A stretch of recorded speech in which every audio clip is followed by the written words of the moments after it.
Hey folks, today on Maverick Gun Works we want to talk about a Ruger 556 AR rifle. All right, and here we have an example of that fine firearm.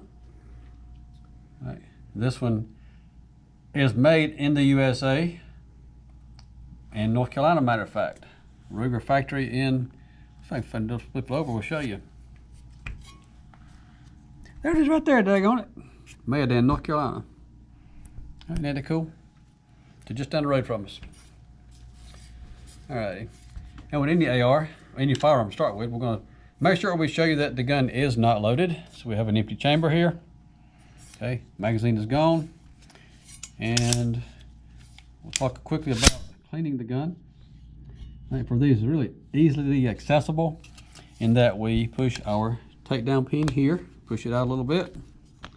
We'll flip it over and pull the other side out. Now we can open up, separate our lower receiver from the top receiver, upper part. And ideally, what we would do is pull our bolt out via the charging handle. All right, we release the tab on the charging handle, and I'll get it to come out. There we go. This is a brand new gun. It's not been used at all yet. All right, we'll take our bolt out. Now we have very easily accessible chamber and barrel. Okay, and to clean this firearm, I would normally take a solvent patch, run it through the barrel as always, solve it around the chamber on the inside of our receiver. Let it set a few minutes to help dissolve that debris, then follow it up with a clean dry patch and a lightly oiled patch to replace our lubrication. And for these, they have a little bit specialty tools, I guess you'd say, that you can put in your tool kit to help clean these rascals. This, we have a bristle brush that you can screw onto your onto a brass or aluminum rod. Goes into the chamber. Because this is a star type chamber, because the bolt face we see here is multiple lugs on it. Okay, and it only rotates just a little bit when it locks in. But because of that, we use a bristle brush like this design, so you have this part of it goes into your chamber where the bullet would case would go, and up into the chamber where the rifling would be, just a very edgy rifling. And out here we have a bristle that will clean the lugs where the bolt locks in. All right, it makes it easier to access that. And you can use the bristle brush to get some of the rough stuff out, and you can follow that with something like this. This is a Swab foam type cleaner, and again, it's designed with the little wings on it to go up into the star part of your chamber. You spin that around, move it back and forth a little bit. It does a really good job of cleaning, refiner cleaning especially, for getting any grit out of your star chamber. Okay, I use these in the shop a lot. I like this stuff. They work well.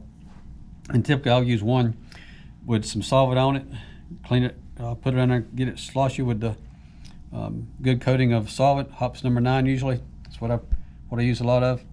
We'll let it sit for a while and come back with a clean swab, and follow it up with one with a little bit of oil on it. Okay, so that gives us our chamber cleaned, our barrel cleaned, and we can open up here and come back with a little bit of solvent on our trigger mechanism. Clean all down in here, because this will get dirty too, just like any firearm, except with this one it's easier to access the trigger group and be able to clean it a lot more so than most rifles. Most of them, the trigger assembly is going to be encased, so it's a bit more difficult to get to the trigger parts on it. With this one, everything's wide open once you take the top off of it, so it makes it easier to be able to get to clean it. And that being the case also makes it easier to polish the parts. There's a lot of aftermarket modular systems that can be dropped into trigger, and as far as your trigger system goes, it makes it a little easier on your finger, and quicker reset, easier trigger pull. We'll test the trigger pull in a minute, see what it is from the factory. I think it's not horrible from the factory to start with, but there are more aftermarket parts available that can make this thing really hum along. All right. We'll close it back down and make it look like a rifle again. There you go. That's why this is America's #1 selling rifle. Okay, because any AR platform made the same way. If it's a mil-spec gun, all the parts are interchangeable for the most part. You have a lot of options out there in the marketplace. With this particular gun, we have our Magpul MOE SL stock on the back. It's adjustable by lifting this lever. All right, have several adjustments here. I think it's 5 adjustments, maybe 6. We have a pocket for our quick detachable sling mount, one on both sides. We have that. Also for your quick detachable mounts, a lot of options I was talking about for the AR rifles. You can remove your backing plate on the back of the receiver and attach one that has a pocket in it for your quick disconnect sling mount, just like we have in our stock. You also have available several different options on different backing plates that have a loop on them, for example, where you can clip your sling onto it easily and be able to detach it quickly. And with this rail, this is pull our tape measure out. I believe this is a 15-inch rail. Yep, we have a 15-inch rail here that is M-lock rail. Okay, M-lock meaning that the slots on the side here are a particular dimension where they match and on the bottom here and on the side, the M-lock design matches other aftermarket components where the slots are made to fit multitude of different attachments. So you can put rail sections in here that would look like your Picatinny rail to be able to attach things to, like a light, flashlight, a laser, optics, for example, can be attached on any one of these slots on 3 sides. All right. And with that, this barrel is a little longer than, I want to say, your standard or typical AR rifles are usually 16 inches long, but there's, again, a vast array of options on barrel lengths and calibers for these guns. Here we have an 18-inch barrel. All right, barrel actually stops about here. That is your 18-inch barrel in this one, and including your suppressor, or flash hider rather, muzzle device, you ended up with about 19.5 inches long. And for that, you've got a couple inches extra lengthwise on this one. It gives you a little more stability on the bullet when you're traveling longer distance as far as shooting something. And I'm guessing that this gun probably will be designed more for a hunting firearm than for quick operation in a tactical situation. Okay. Let's lay our charging handle back in place and our bolt.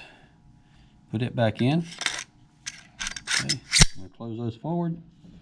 Close our 2 halves together again, and we have a rifle complete again. All right.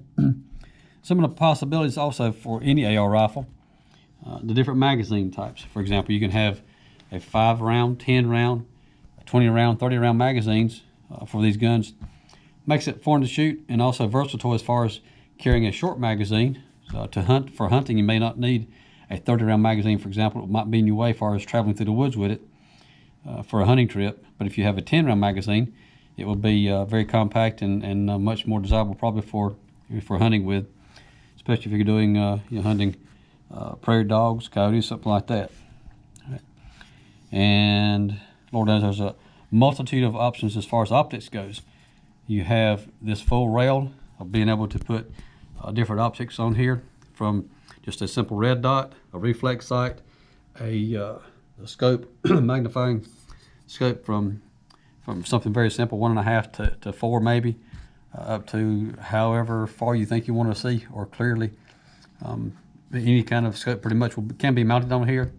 Typically, I would recommend that you have a riser scope base made for the AR-15, simply because if you look at the way the stock is made, it comes pretty much straight from the top of the receiver. There's very little distance between your cheek rest and the top of the gun. So typically sights on an AR rifle are going to be raised higher, and also an optic will need to be raised up higher.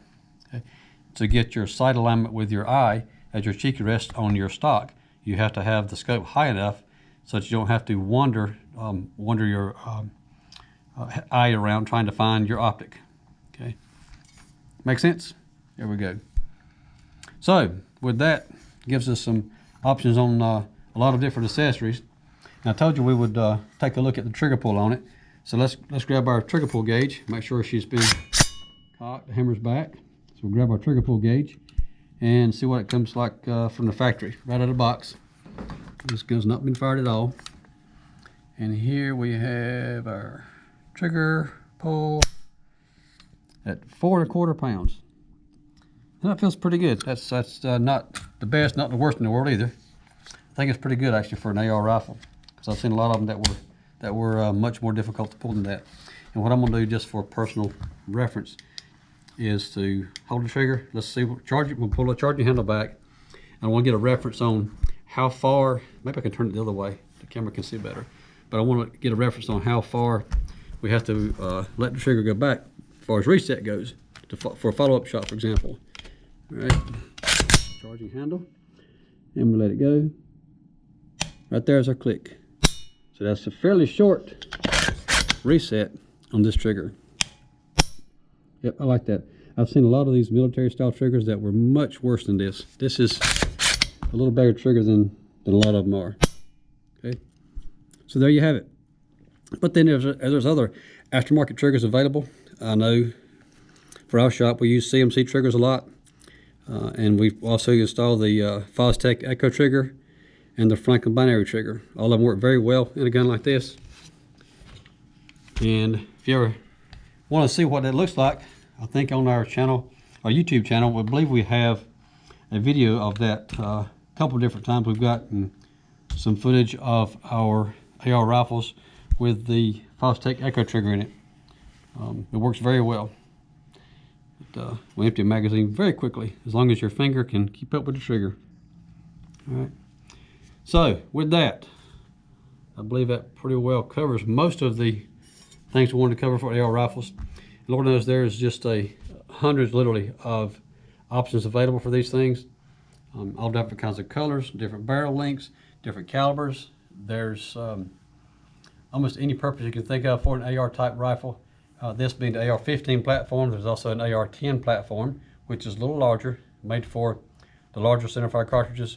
For your AR-15, you're looking at from 22, 223, 556 cartridges, 300 blackout, I think a 6.5 Grendel, such as that. The smaller cartridges that are a high-speed cartridge for smaller game typically. And with the AR-10, you're talking about a 6.5 Creedmoor and 308 and 450 Bushmaster, all kinds of things you can do with those. Anyway, hope that helps you out. If there's something more that we can help you with, give us a call.